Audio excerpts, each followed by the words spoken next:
out. We're going to start with some opening remarks from Coach Locksley, and then we'll go to questions. We have microphones on each side, so just raise your hands. We'll get to you. Just please say your name and affiliation before your question. I know we got some new folks here covering the team as well. With that, we'll send it to Coach. Sure, appreciate it, Dustin, and as always, appreciate you guys for attending. Start off with our summer. I thought we had a really productive summer. The rest of the freshmen showed up here Father's Day that Sunday, came in, kind of assimilated with the returning players that had been here since June 1st and had high energy during our summer workouts. And for me, you know, this phase of our program is one that's really important, is that it should prepare us physically to be able to play a full season and give us the best chance to maintain our health throughout it. We also did a tremendous job in the community this summer. Our players got quite a bit of community service stuff done throughout the DMV area. This is the one time we get to shift our attention to 24/7 football. I just had our first meeting last night with our players, and each year we get about 30 days out of the year where our players can spend their entire time just focusing on football. We've got a couple guys with a few things to clean up academically here the next couple of days, but you know, our training camp for us is really a unique opportunity that we get each and every year, and for us it's important that we limit the distractions and take full advantage of these opportunities. With all the new people we have in our program, it's really important for us to continue to create that connectivity that we want to see and that we feel like we've been able to do. The players returned after a short break yesterday for our move-in. Our camp headquarters is over there at D Hotel. Really businesslike. Our players, you can tell, are excited. The thing that led me to be able to declare that we're now ready to compete for Big Ten championships is just what I'm talking about, the players, and it'll be the point of emphasis. I like the way our locker room has come together. That player-driven culture that we've been pounding for the last 4 years, really I think you're starting to see the fruits of the hard work, not just by our staff, but with the players themselves in terms of taking ownership of this team. They seem very driven, very focused, and getting and creating the right kind of habits and behaviors that allow you to play championship level football. The players and coaching our program know what our expectations are. They know that the work has to supersede the goal. And we're not going to let a goal of wanting to compete for championships get in the way of the type of work and the amount of work it's going to take to do that. And so that's where all of our energy will be focused on. We'll learn more in the coming weeks as to who we are as we create and forge an identity as a football family for the 23 season. I'm excited about seeing just in terms of the players that are coming in. This now will give me a great idea of kind of who we will be and what type of identity we'll have. On offense, we've obviously returned on a lot of production. Our running back room, the tight end position, as well as the other positions on our team. I feel like offensively, the strength of our offense is the experience that we'll have with the young running backs that came in and played really well for us a year ago. And though we lost a lot of production in terms of an experience up front in the O-line, we feel like the portal has allowed us to maybe fill some of those gaps that have been created when you lose players to the NFL like we did a year ago. Our O-line, obviously, losing 2 guys to the draft and another one, Jahari Branch, who's actively on the roster, shows you that that's the one area that we've got to kind of see and make some decisions quickly as you go through our depth chart, because that competition there with the guys we brought in along with the returning guys makes that room, makes healthy competition really important in that room. On defense, I think we showed a great deal of improvement. The one thing that jumps out statistically for me is just how our guys were able to make the necessary adjustments from the first half to the second half. As you studied us on defense, our defense did a really good job coming out after the half and making the necessary adjustments. And Coach Williams and that defensive staff, again, like I said, showed tremendous improvement a year ago. Love the leadership and experience that's on that side of the ball, especially on the second level with 2 returning starters in Bo Braid and Dante Trader. And then you add guys like Avante Williams and Glenn Miller, who also we expect to help us as well as some of these young players that we'll bring in. But I'm really excited on that side of the ball because of the experience that we have returning. As I said, with the transfer portal, you've seen a bunch of guys come in, and for me, guys like Jordan Phillips and Corey Bullock and Mike Purcell and Marcus Dumerville, Jaquan Shepard. All these are names that I think you guys will get to know, and really, really excited based on how they performed in the spring, as well as how quickly they bought into the standard that we've set as a program, that we expect those guys to hit the ground running with us in an effort to help us prepare. Practice number 1 is later this afternoon. Really, really excited about getting a chance to get back on the grass, put our hands on these guys in terms of teaching, developing, coaching. As I told our coaches last night, you know, it's our job to take these players where they can't take themselves, and our players have really bought into the principle and philosophy that it's their team, and so it's our job now to get these guys mentally, physically ready to play a long season here in the Big Ten, and we're excited about this opportunity. With that, I'll open it up to whatever questions you guys may have. Start with Emmett here, in the second row. Emmett Siegel to Studio Times. Coach, you've said now here and at Big Ten Media Day that you think now is the time to start competing for Big Ten championships, and you mentioned players as that difference, but more specifically, what is it specifically about the players that you have now that you think has allowed you to reach that goal, where now you have built the program to a point where you think it's time to start competing for championships as opposed to last year? Well, I would say not just opposed to last year, but any of the last 4 years that I've been here. There's some necessary developmental process that you have to go through as a team, and I think sometimes when you come in as a new leader, whether it's as a football coach or in business, that you tend to maybe bite off a little more than you can chew initially. And I think for us, we always want to be honest and transparent with our team and with ourselves. And so for us, you know, it seems to me like a lot's been said about the declaration that now we're ready to compete for Big Ten championships. You know, for the last 3-4 years, I've had a ton of players come to me and say, Coach, we want to talk about championships. And I said, man, until we can worry about taking care of the things we can control, we can't talk about championships. Well, the player-driven culture that we've been trying to instill, I think now has shown itself to me. It's shown itself by how they prepared going into the spring, when we had a lot of different moving parts with the portal, guys going in and guys coming out. I saw our team take the new guys in our program and kind of say, this is how we do things around here, and either you do it this way or you're not going to be around here. And to me, that's when you start seeing that type of leadership in the locker room. The football part will be easy. We got great coaching staff that will get these guys in the best possible positions to make plays. But what we need to see to compete for championships is the right kind of habits and behaviors. And those are the things that lead me to say what we said at the Big Ten Media Day. Second row right, Dave. Dave Preston, WTOP Radio in What's Washington. up, Dave? Hey, good to see you, Mike. Tully is back. It's rare in college football where you have somebody with so much experience back these days. What's it like for you as a coach to be able to work with someone? And it's almost as though instead of 100, 300 classes, you guys are working on all different things. And what expectations do you have for Tully this fall? Yeah, I mean, anytime you have the most experienced quarterback coming back in a league like ours, it speaks volumes. Speaks volumes to the type of player I know he is, and people that are in our building know and understand Talia to be. To be able to have a guy, I mean, this system, I mean, he was raised in it.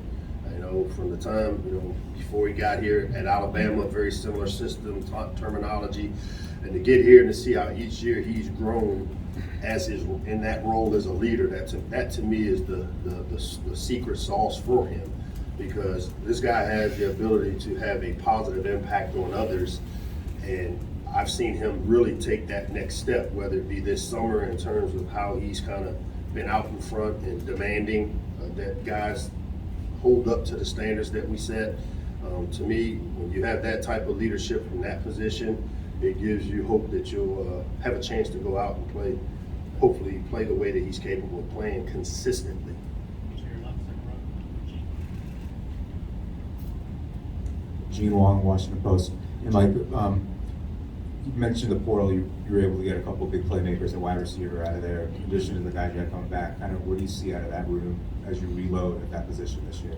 Yeah, the addition of guys like Caden Prather and Tyrese Chambers, one, the type of kids they are, and I use the term kids, they're young men, the type of young men that they are, from a character standpoint, as I've said before, when we go into the portal and bring a guy in, it's really important for me that we know who we're bringing in and what we're getting. And with both those guys, especially Caden, because I was actively involved in his recruiting process, I knew the type of person he was, and I've been really happy with what he's done. He's kind of come in and,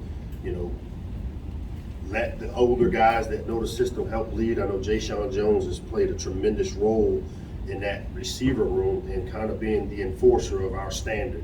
And both those guys have come in and have worked their tails off, have assimilated, even have taken on some leadership roles. I think Tyrese has a natural ability as a leader because everything he's gotten, he's had to earn and work for.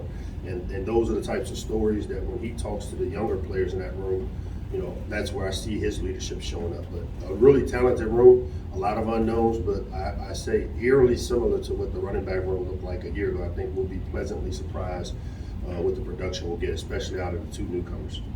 Fourth row center, George. Hey, Mike, George. What's up, George? Good to see you. Good to see you. You bring in Josh Gaddis and Kevin Sumlin to the staff in the off-season. Makes you guys one of the most experienced staffs in the country in terms of just head coaching and years in college football. I'm curious why the move to do that. What was important to you to bring those guys in, and in terms of distribution on the field, who gets say in what? Do you still have some say in what you want to do on offense and how that kind of distribution balance of power is going to go? You want to know what's going on behind the scenes? Just a touch. Got it. Well, one, very intentional with the hiring process. As you guys know, the last few years we've been very fortunate that when you have success, you lose good coaches, and the coaches that have left here played integral roles in helping us to where this foundation is set the way it is. The addition of guys like Summy and Josh, you guys leave off Latrell Scott, and here's one of the veteran guys who I think took Richmond to the 1AA National Championship or FCS National Championship game as a young coach. Did a tremendous job at East Carolina, and then you throw in, Zach Spavital and Zach's experience as a young coach at Oklahoma, Houston. We had some really close games a year ago that I think the experience that these guys bring will help, because coming in with a lot of first-time Division I coaches that we've had, they brought energy, they brought juice, they brought the recruiting part of it. Well, the next step for us, if we want to compete for championships, is figuring out how to game plan to win close games against the better teams in our conference. And when you look at what Josh has done at Michigan, and Kevin has done in his career, these are two veteran guys that have been in these big games and have game planned for them. And I think the experience hopefully will lend itself to where we find ways, instead of close wins, we find ways to win close games. And there's two on the left, Ed and Sam. Ed Lee with Baltimore Sun. Mike, going back to the declaration, how do you challenge the traditional teams like Ohio State and Penn State? And then with the declaration, were you ever worried about it putting a spotlight on the guys? I think the way you challenge those teams is you get your players to play well. Most of the things, and if you followed us over the years, we very rarely worry about the opponent, because it's more what we do than it is what they do, and it's more how we do it. And hopefully we do it a little better than our opponents, and that's what gives you a chance to win. As far as the spotlight, we're not shying away from it, because the only expectation that really matters to us, and I mean this with all honesty, is the expectation we have in that building, the Jones Hill House. And I can tell you, there's nobody in there that's afraid of declaring that now is the time for Maryland to become a team that competes for Big Ten championships. It's part of our DNA in terms of, we're going to go fight for everything we get. We know that it won't be given to us, and we've got a bunch of guys in that locker room over there that really feel strongly about now is our time to do the things and create the habits and behaviors to be a championship level program. Sam Cohn, Baltimore Sun. How's it Sam, going, what's Mike? up? You mentioned the running back room. I want to ask about Roman Hemby specifically. What do you feel like is the next step for him, and how important do you feel like he is to what you're trying to accomplish? Yeah, Roman, I think, and with all of our players, we evaluate them at the end of the year. And if there's a couple of areas in Roman's game that I think he'll be the first to tell you that we want to see, is the one-on-one miss. Making the last guy miss, because there are a couple runs where it's one guy left to the defense, and you know what, we can't block all 11 if you're carrying it. So one guy you're responsible for, and I know Coach Scott has really worked hard with Roman to that third level, second level winning in space. And Roman is the type of guy that when you tell him he needs to improve on something, he's going to do the work. Smart, tough, reliable. Our expectation is for us to build on the type of season he had a year ago. The thing I think that's really shown itself for Roman is his leadership. Not a big talker, but the people in that locker room respect his work ethic, and when he talks, people listen. Hamid Gafir, Insight the Black and Gold. Coach, good to see you. Good to see you. You touched about the defensive line and obviously the addition of Jordan Phillips, but having to replace all three starters, and you had Trey Colbert, another guy, Tyzay Johnson, Tommy Kimbasote, with those guys coming back. So just with just replacing those pieces, what's your going into camp? What's your feel for the defensive line unit? Yeah, the best thing about that, and if you've tracked this, which I know you do a tremendous job following us, is we rotated a bunch of players a year ago. I mean, guys like Tommy Kimbasote was similar to a starter in terms of how much he played. Tyzay played a ton of reps the last couple of years. Bringing in the Trey Colbert and Jordan Phillips help us with that void, but Coach Williams has done a great job of keeping guys fresh and, guys and names that you don't hear of, like the Isaac Bunions of the world, that Christian Teagues of the world. We had Greg Rose a year ago that just pop up. The way we play defense, we have the bodies. I think you'll see some of these young players like Dylan Fontes, who came in the spring, early grad.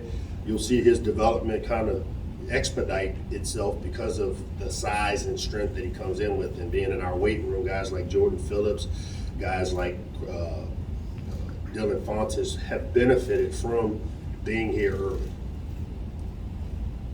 Go to middle, third row now. Hey, Coach, Noah Trister with AP. What's up, Noah? Just a question, a couple off-season issues that have come up at other schools. One is the Northwestern situation with hazing. The other has been at places with kids getting suspended for gambling offenses. Do you address either of those things with your team to sort of reinforce what isn't acceptable in this day and age? Yeah, we're actually going through it as we speak. We have a player policy manual that every summer during training camp and our team meeting in the evening, we go through these things. As I've told you guys before, this is a lot like raising kids, and so for you guys that have raised kids, you know that you can say it until you're blue in the face, but you got to keep saying it. And so every year we address it. I think the spotlight is on it because of some of the things that have happened around the country here this summer. What you're starting to see is something that we've understood a long time, is that players have voices now, and these voices will be heard one way or the other. And so what we try to do is create a family environment that, how many people have hazed people in their family? I mean, it's not what you do. And so when you create a family environment, we're not saying we're better than anybody, but we're going to address it. We'll continue to educate our players on the right way. When we talk about development, it's not just as a football player, as a student, it's as a person as well. And we've got some programs that we utilize during this time of year to help reinforce those principles and values that we want. Can you hand it to Sam in front of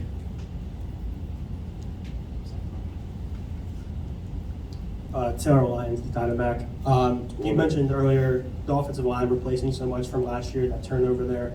Just what's that challenge been like for you, just trying to find the 5 best guys, and just what have you seen out of them, and what are you expecting out of that unit this season? Yeah, the challenge was the recruiting piece, because we know when you lose guys that have been 3-4 year starters, Spencer Anderson and Jalen Duncan, as well as Jahari, were 3-year starters, 4-year starters for us, and we were really intentional with how we went and attacked the portal.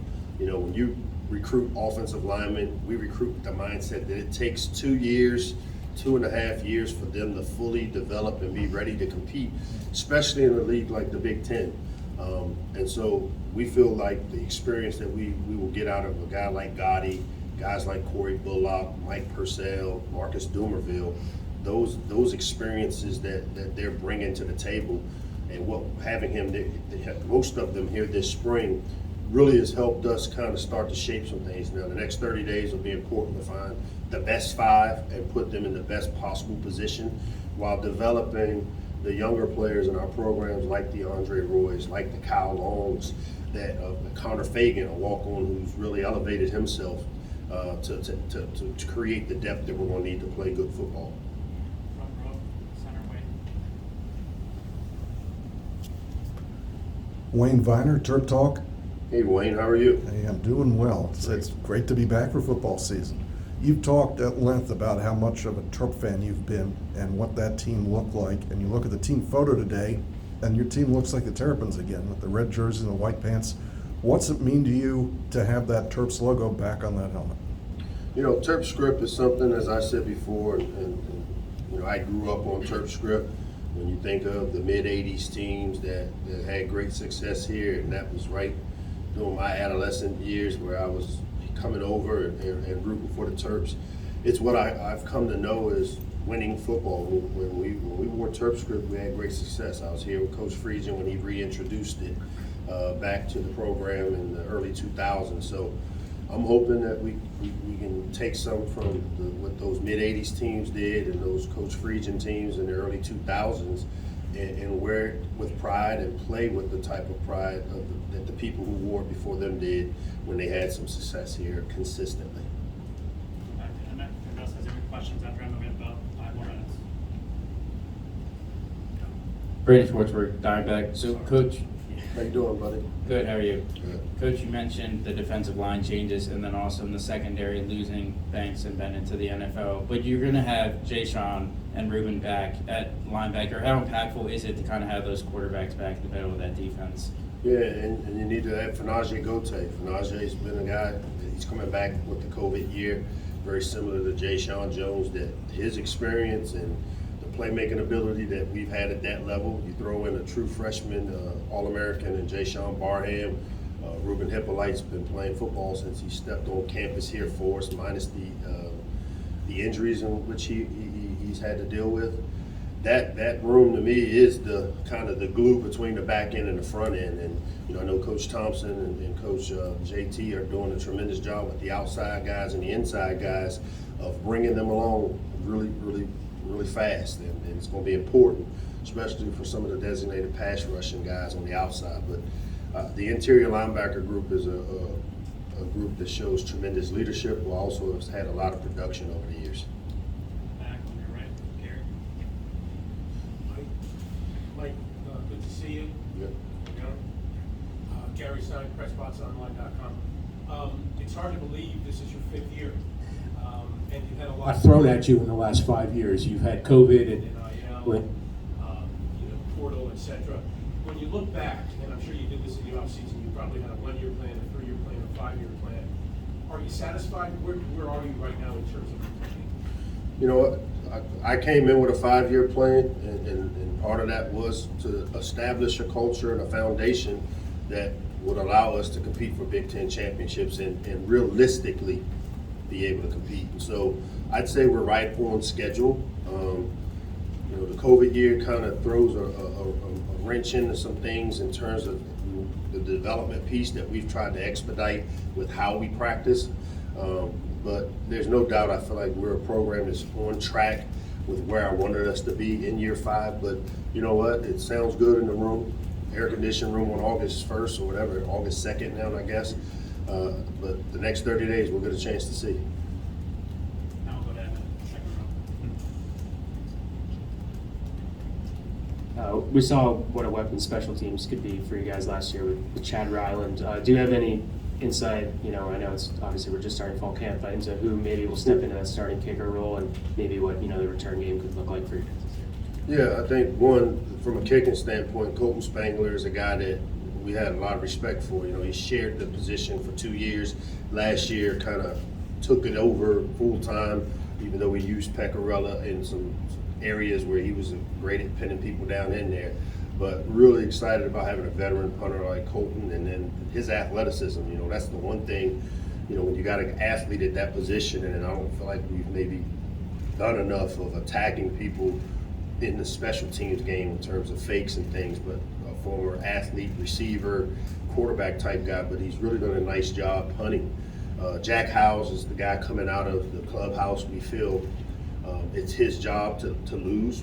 We brought in some veteran guys to kind of push and compete at the position, but I've been really pleased with Jack, and I think the best thing about having Jack around a year ago was seeing the type of kicker Chad Ryland was and his approach and the things he did, and so excited about also just seeing Jack go out and the confidence that comes along with being a kicker. The return game, because of our skill, I love the guys that we got returning punts and kicks. I'd like to see that really become a big weapon for us, and it's an area where, because of the type of skill we have, should be successful for us. All right, thank you, Coach. Thanks, guys. We're gonna need to